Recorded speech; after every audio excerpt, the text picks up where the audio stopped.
Welcome back to the Homefront Live. I am your host today, Reed Galen. It is almost noon in the East and almost 9 in the West. Today, I am joined by the one and only Charlie Sykes. Charlie, welcome.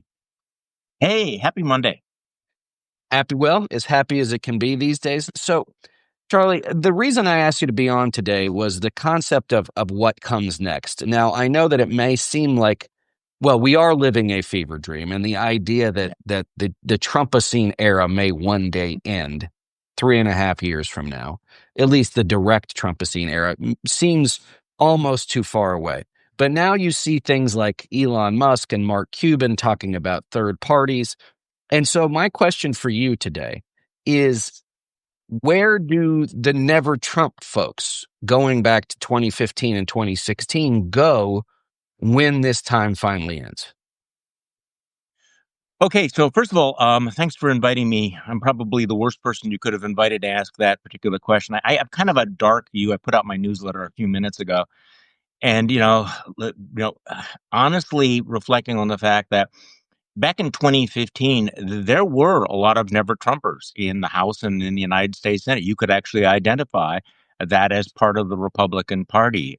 One of my takeaways from the big, beautiful bill is to recognize that never Trump as part of the Republican Party just simply no longer exists. It is extinct. And I say this as somebody who does own a mirror, but there are no Jeff Flakes, Mitt Romneys, John McCain's. There are no more Liz Cheney's and Adam Kinzinger's in the House.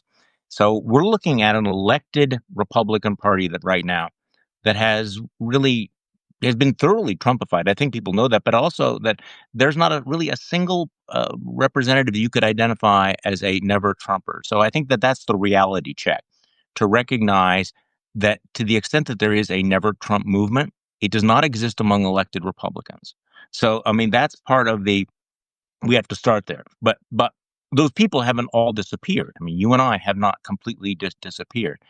And I understand that there's always been an appetite, a fantasy about a third party. I read what you wrote about that.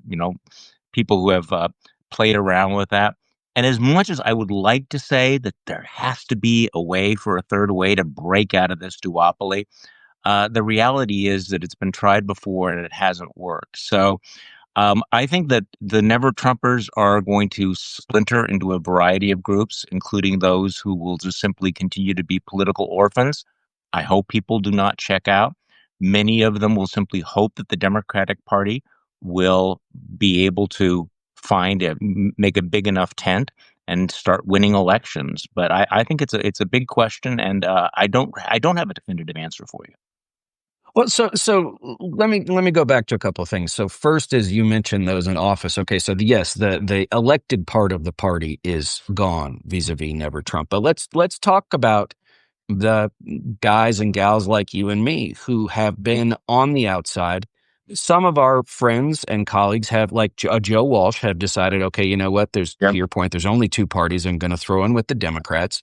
There are others who, like me, I tend to fight alongside Democrats. If I was elected to office, I would probably caucus with them at this moment. But what about the other folks who are like a Walsh, who says, yeah, I'm a Democrat now, but I'm still a conservative. But what if the Democratic Party never opens that door wide enough, and they say, okay, well, listen, I got to get back in the game. I've got to do something here, so I'll go back to the Republican Party. Is that something you could see happening? Not right now. No, I'll be Mm. honest with you. I don't really see that much room in the Republican Party. But then again, I was reading your piece over the weekend, which had that dark thing like Donald Trump is dead. Imagine that we live in the post-Trump era. What could possibly happen? Even with Trump gone, it is hard to imagine. Principled never Trumpers being elected. Now, again, maybe that will be different at the local level. I mean, maybe there will be, people who run and win for the legislatures. Maybe we will see governors who do that sort of thing.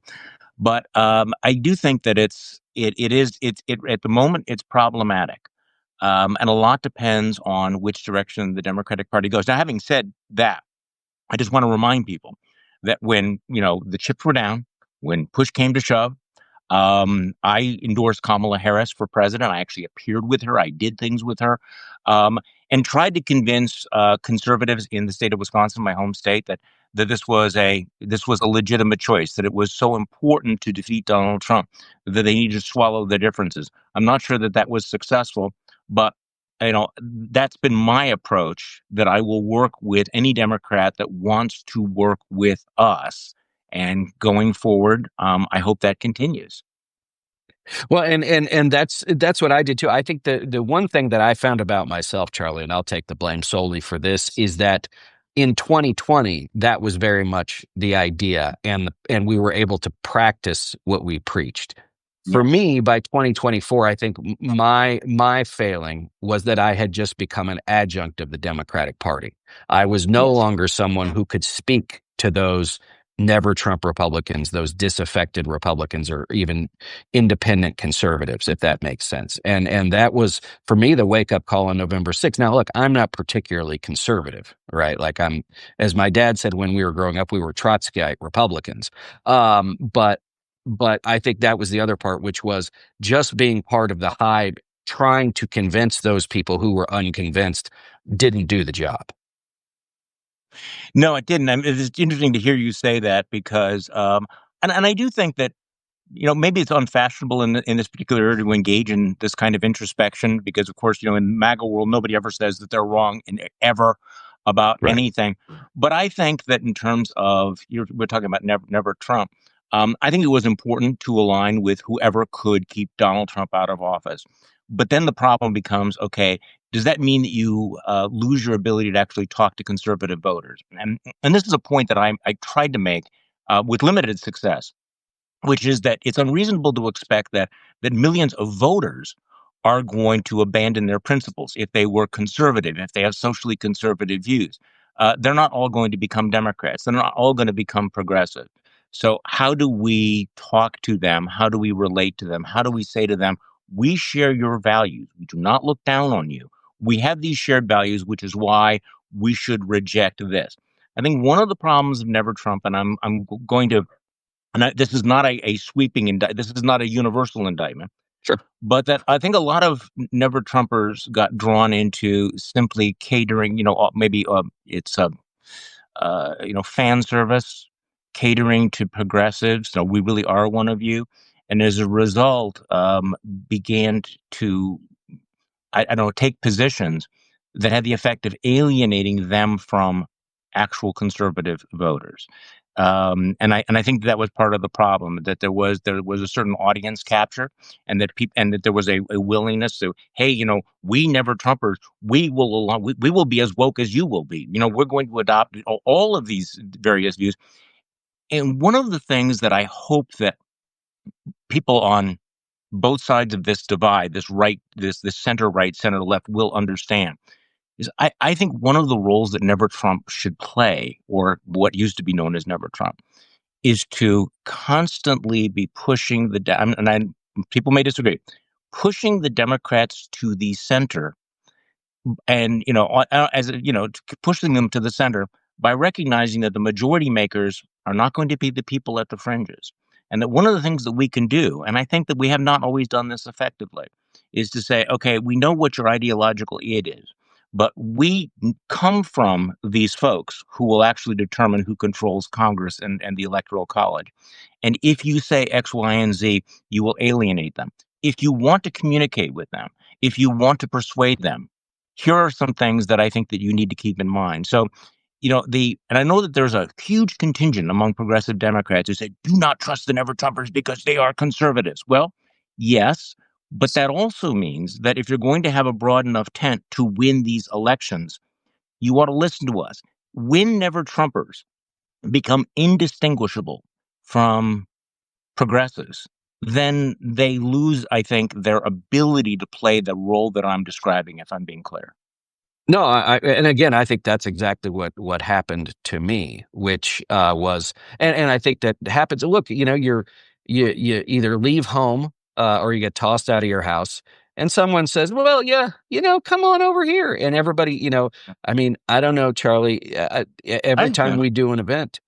someone says, "Oh my God, in 2020, you kept me sane," right? Thank Yeah. you so much for what you've done. And look, that's very flattering, but it also becomes a little bit intoxicating, which is you like to hear that and you'd like to hear more of it. And if that means I have to do X to keep the dopamine rush flowing, well, okay, then I'll do that. But I think that what you said too is like, I'm not a Democrat. Maybe I could be one. But I think that understanding if you're telling me I have to follow every precept that you put out as a litmus test in order to join you or in order for you to accept me as an ally, that's a really hard argument to make. No, it is, and I started thinking about this actually along the same lines you are. Look, I mean, I'm an MSNBC contributor. Let's be honest about this. That when we're talking to the MSNBC audience, we're not talking to swing voters. We're not talking to the voters who are going to determine who wins Michigan. I'm sorry. I mean, it's fan Right. service, and they do good work. But at a certain point, if Never Trump sort of drifts off into that sort of thing, then they've drifted off the ability to communicate again. And I understand that there's this fascination with sort of, the young, bright and shiny objects out there. And we get into this, some of the younger faces in the Democratic Party. But the reality is that, and I'm kind of getting ahead of myself here, Mm. the Democrats have a really strong base of centrist candidates who can and have won elections. And so, I mean, I think that we need to talk more about the Alyssa Slotkins, the Abigail Spanbergers, the others folks who will be the majority makers. Um, People can go into their blue sky bubble and share with one another how they really there's nothing that all the wonderful ideas that are coming from the Democratic Socialists of America. Trust me, none of those candidates could win a single district that will determine who controls Congress in 2026. And I do hope that never Trumpers, at least, or the ex never Trumpers, are able to make this case like I can I can convince people to vote for Abigail Spanberger or Alyssa Slotkin, who won in Michigan, or any of these Democrats who won in areas that voted for Trump. I can make that case. Do not require me to defend the character the candidates who could win in some deeply blue area. The control of the Congress will not be decided in Berkeley, California, or in or in the Bronx. It's going to be decided in Michigan, in Pennsylvania, in Wisconsin, and the other swing states, Nevada and North Carolina. So I do think that we got away from some of our moderate roots, and I think that there was way too much star fucking going on some of the folks who decided that hey, we're never Trumpers, so suddenly we have this strange new respect. Let's all become celebrities and everything, and as a result of that you suddenly drift off, and then you wonder, why are we not persuading swing voters anymore? Because they look at us and go, you have nothing in common with us. Well, so let me ask a couple of questions. So Mm. let's take Michigan and Alyssa Slotkin. So I spent a Yeah. fair amount of time in Michigan Yeah. last year. Um, for whatever reason, I kept being sent to African American neighborhoods. Yeah. And Charlie, a lot of the people that I spoke to might have said that they were going to vote for Kamala Harris, but my gut tells me that they stayed home. And so I mean, and I spent a lot of time on the road now. I was just in New Jersey and Pennsylvania and Yeah. Southern Virginia, and I'll go and I'm going to go to North Carolina. I mean, I talk to everybody, and in the closer to quote unquote real America, the better for me. Yeah. And a lot of those folks stayed home. But then to your other point about, the young and bright, shiny objects, they do have a fair amount of energy and they are energizing a younger cohort of voters. So again, let's stay in Michigan. How does an Alyssa Slotkin or someone like that convince that black man I spoke to who said both parties are snakes and, one is the lesser of two evils, and convince those young, energized, progressive, say in Ann Arbor, to both show up for an Alyssa Slotkin type? Well, somehow she managed to do that because she won the election, right? So, I would here's the difference. I'm actually not a political consultant, so that's above my pay grade to do that. I think, part of it is I to think it's actually make it very below your clear pay that, grade, to be okay, honest with you, what Charlie. what people have to do is you have to be credible, you have to be authentic, and you have to make it clear that you do not represent some form of stale status quo. And as part of my tough love campaign this week, one of the problems that the Democrats have had, and I'm not breaking any news, is the Democratic establishment kept giving people candidates from previous centuries and previous decades, and they were stale and same old, and they did not seem either truthful or authentic. Now, I'm not trying to relitigate all of this. Right. Um, the Kamala Harris, problem is complicated because I actually think she ran a pretty good campaign. I'm not, by the way, I understand that's a deeply, unfashionable position to take here, and some of the responsibility has to be on the voters, which is that to think about millions of voters who decided that it wasn't important for them to turn out to vote against Donald Trump. I mean, they're getting a reality check right now. But I think this is the key is to be able to communicate that it's not same old, same old. We're not going to lie to you. We're not going to spin with you, and we're not going to look down on you. And by the way, all of those are important because I do think there is kind of a sense of elitist contempt. You go into, and I know Yes. you've been to rural Wisconsin, rural, Pennsylvania, rural Minnesota, and they think that the elite progressives despise them and look down on them and call them names, and they're not totally wrong. So I think there's a certain amount of introspection that needs to go in. How do we have a conversation that shows respect? If I basically start a conversation with you and saying, yeah, I think you're an ignorant bigot and your mother's ugly. Would you like to hear my ideas about taxes? You see, it doesn't work that way. You're not gonna, I have some ideas about education reform, you know, you retromingent Nazi, woman hater. I mean, okay, so I know that I can be misunderstood here, but there has to be a sense that, okay, you respect me. We have some shared values that we can work off of. And I think that this is the one thing that we need to keep coming back to is like I need to sit down with somebody, and if I go through the entire checklist of what's really popular in the MSNBC green room, I'm not going to persuade them. I'm not going to change their minds. So we have to find the common ground. And by the way, I think there's a moment for people who are still, and when I say conservative, I don't even know what conservative means anymore.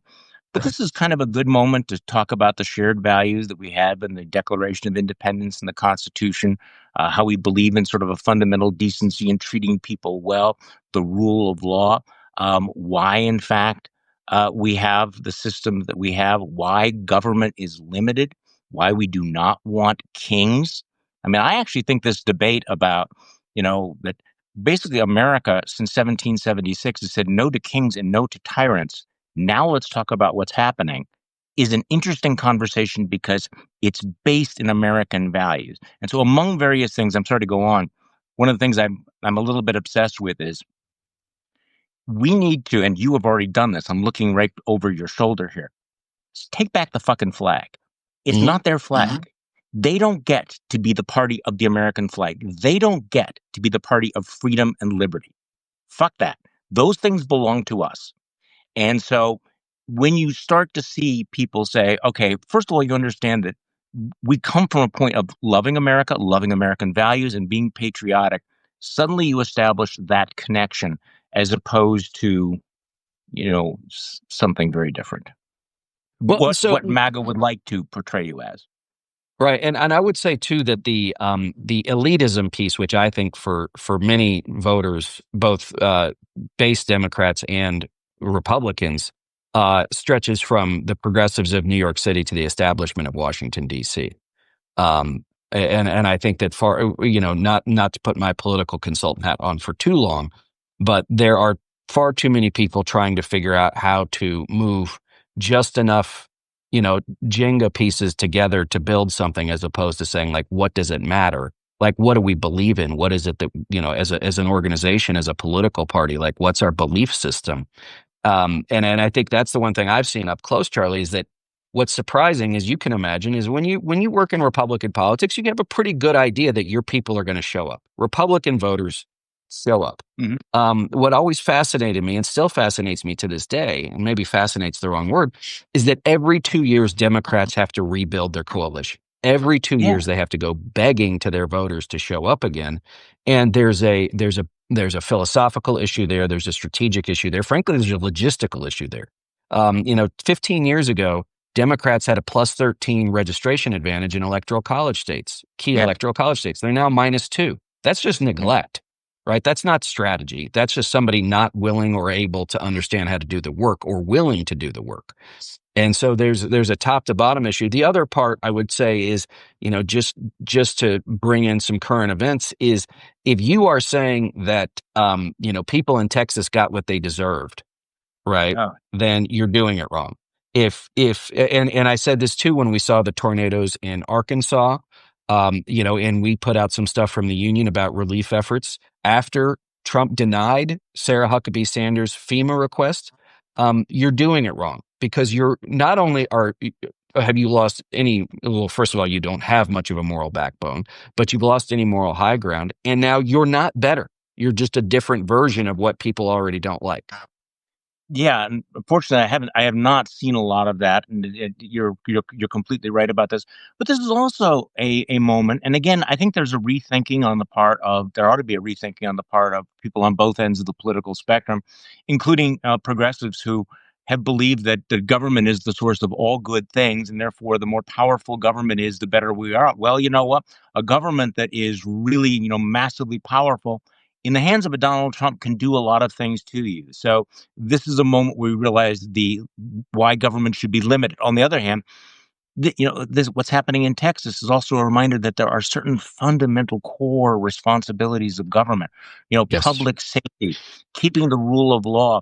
We don't have a free market in America unless you have the rule of law, unless you have property rights. These are fundamental, but also nothing works if the government does not keep us safe. And I think that there should be a consensus there. So the notion that government is too big, I would like to have this conversation. How do you feel today about the cuts with the National Weather Service? I feel comfortable having that conversation, even with some people in deep MAGA world, but certainly with swing voters. Do you think that those are right cuts? And I think this is the real vulnerability now, because now we have to talk about what our values and our priorities are. Is it more important to cut taxes for millionaires and billionaires than to have early warning systems that will protect people from flash floods? That's a discussion that I think we can have, and that's a discussion that I think that people can then recalibrate their view of the role of government. Well, let me go to the bill that passed last week for a second, because over the holiday weekend, Charlie, I was able to see a lot of folks that I hadn't seen in a while, meet some people. Mm. Most of them look like you and me, not surprisingly. Okay. And it was interesting that these are guys who mostly voted for Trump, but they're not Trump Yeah. fans. Now, I live in Yeah. Utah, so take it for what it's Hmm. worth. But Okay. it was interesting to see two guys that I've known for a while at a 4th of July barbecue going through how they would solve the debt and deficit. One's a guy in a software company, the other guy's a finance guy. But what they came up with was higher taxes, expand, raise the retirement age on Mhm. on Social Security and Mhm. Medicare, expand the Medicare tax above $100,000, and then some cuts to things that probably need to be cut. And I'm like, these are two guys standing in someone's backyard, right? Like they could figure it out. And then 2 nights ago, I was at another friend's home, and he's like, I can't believe they did that. I can't believe they did that. I mean, they are going to bankrupt us. I have kids, you have kids, we have kids to worry about. He's like, in 10 years, this is going to be unsustainable. And they pretend like they're doing us a favor. Again, these are not liberal guys. These are not Right. progressive guys. These are guys who understand from an economic perspective, in particular, how the world works, and they're beside themselves. They are gettable, Charlie. They are gettable. I, I totally agree. And the reality is that clearly fiscal conservatism is dead within the Republican Party, at least in Congress, but it's not dead out there in the world where people have a certain level of common sense. And from my point of view, from being in Wisconsin, I cannot tell you the number of conversations I had about the looming debt crisis and how we have to get control of the deficit. And here you have Republicans voting lockstep for this massive, massive intergenerational transfer of wealth. This is one of the greatest intergenerational transfers of wealth in history from our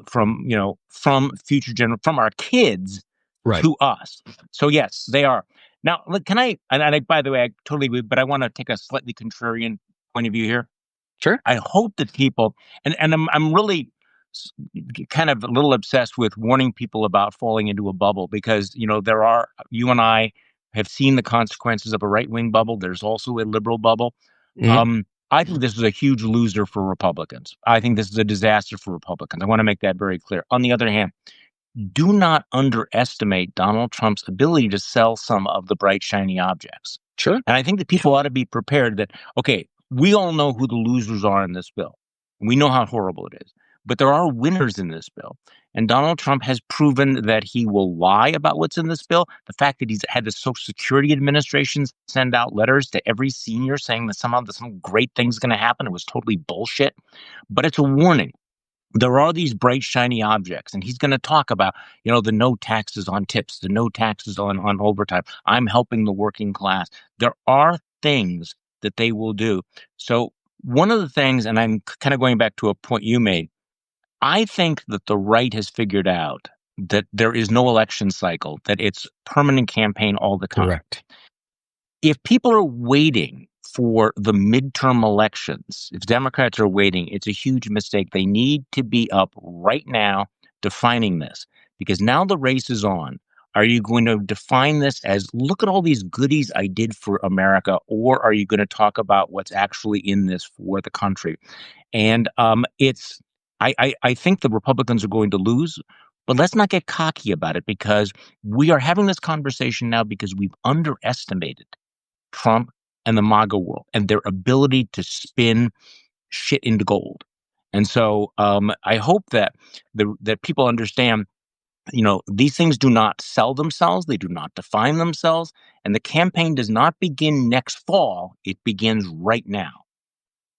Well, they are political alchemists. I think you're right. And this is one thing. So let's just, Yeah. for argument's sake, Charlie, let's say that on a generic congressional ballot, Democrats are up 2.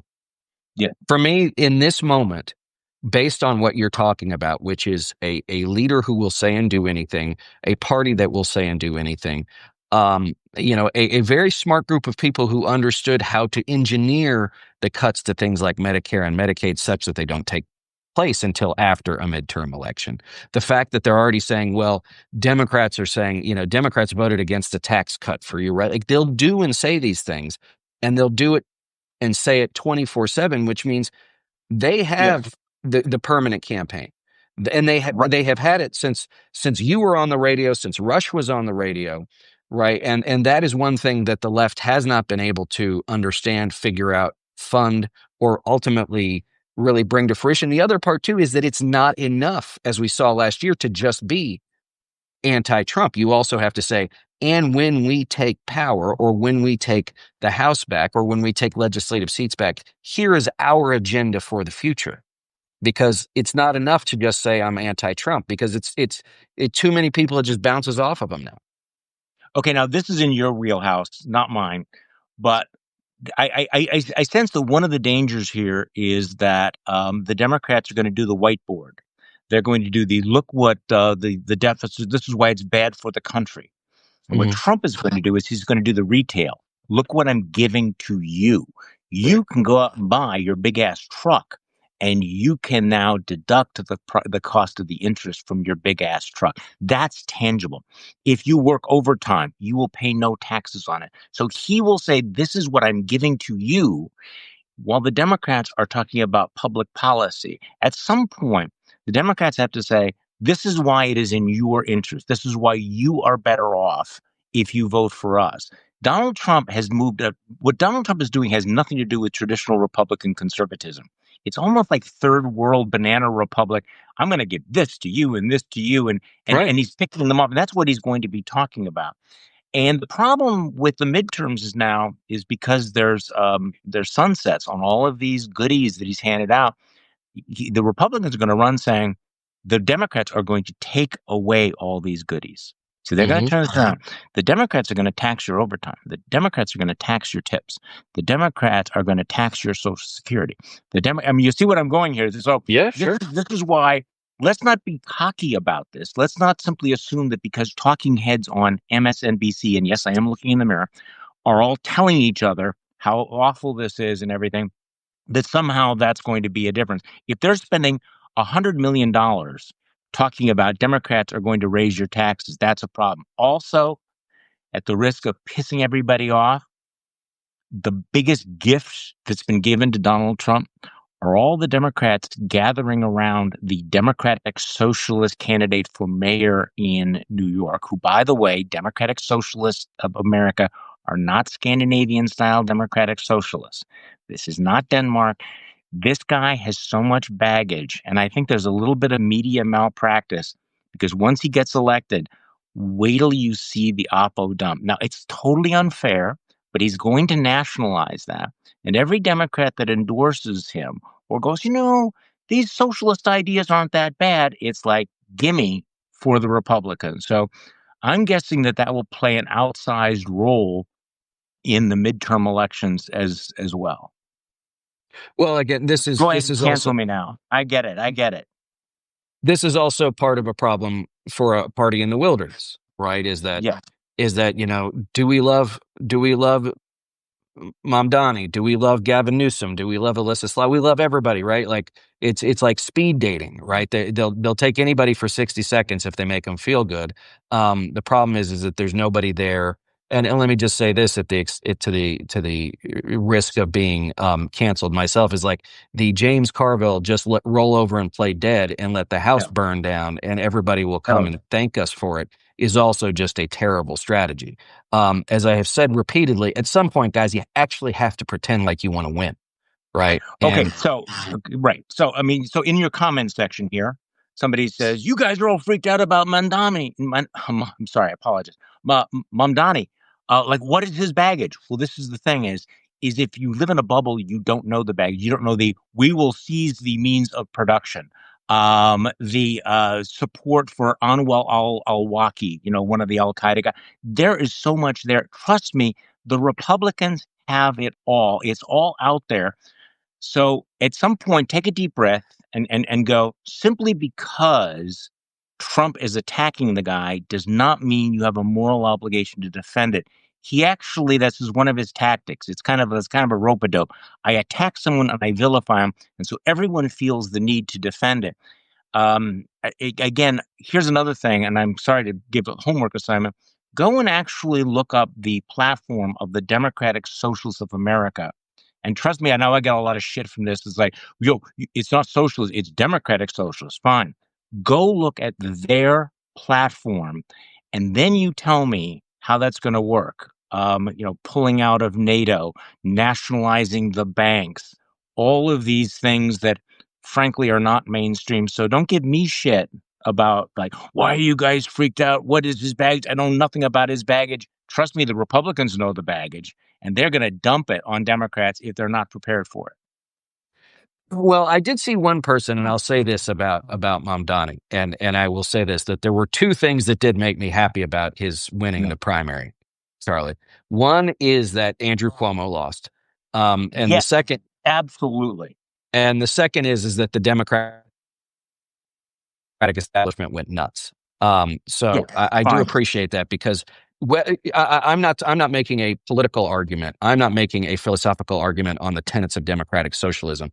I'm making an argument that there were people who were willing to go there because at least it was something he said he was going to do, whether you agree with it or not. And people said, see, at least he has something he would like to do that makes sense. And I like him and I can embody him as someone who is a messenger as opposed to a cranky old man who was already tossed out of office, who's sitting in the carpenter's hall somewhere being told by billionaires, just hang tight, we'll take care of you. Well, Right. Like I could see why there was a bit of a groundswell for him. oh yeah, but again, don't then nationally we should not misread this. This was not necessarily a groundswell for far left progressive politics, the kind that, by the way, has been disastrous in the in the mayor's office in places like Chicago, it's not because they were endorsing the ideology. It was a rejection of the same old, same old. If the Democrats keep giving us the same old, or somebody as badly damaged as Andrew Cuomo, I mean, who thought that Andrew Cuomo was a good idea? Seriously. And Right. so, in many ways, the responsibility for this rests on the Democratic establishment. The folks who said, yes, ignore the evidence of your eyes about Andrew Cuomo being a total sleazebag. Many of them, the same guys who said, ignore the evidence of your eyes that Joe Biden is up for another term. So you kind of wonder why people go, we're not listening to you. We're going to go for anyone who is exciting and young and dynamic. Okay, so exciting, young, dynamic, good. Far left politics, and I mean far left politics.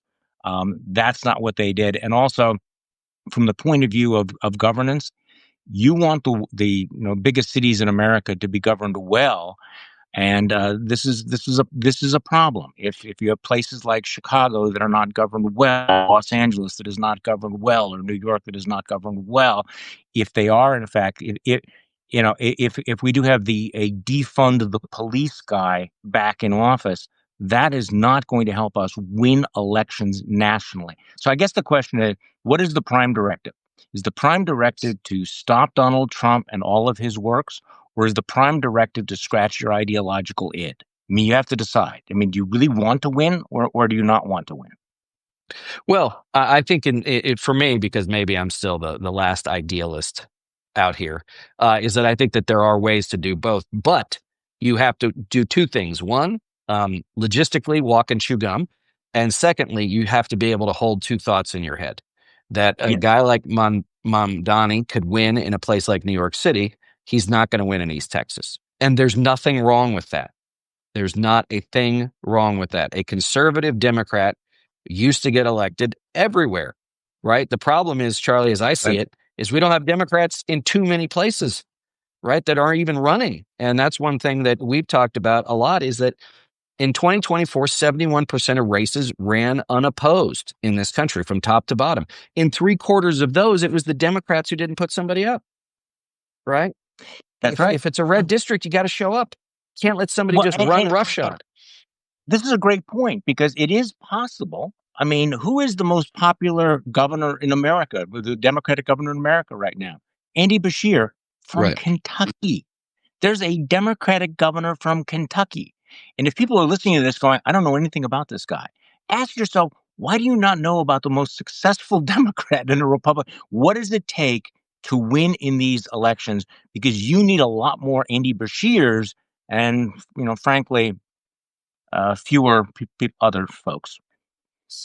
Well, all right. Well, Charlie, first and foremost, thank you for joining me. Before we let you go, what is your latest post about, and where can everybody find To the Contrary? Well, to the contrary, on Substack, thank you very much for mentioning it. Over the weekend, I did an interview with Judge Michael Ludig, and we walked through the fundamental American values embodied in the Declaration of Independence and the Constitution. It was a very, very powerful interview.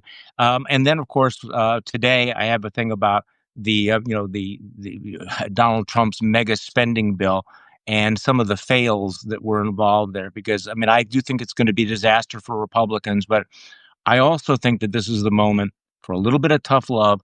The worst thing that could happen is for people to get high on the hopium and fall into bubbles where you don't see what's coming. So that's kind of the way I'm reacting to the dilemma that you posed before, is like, what role can we play?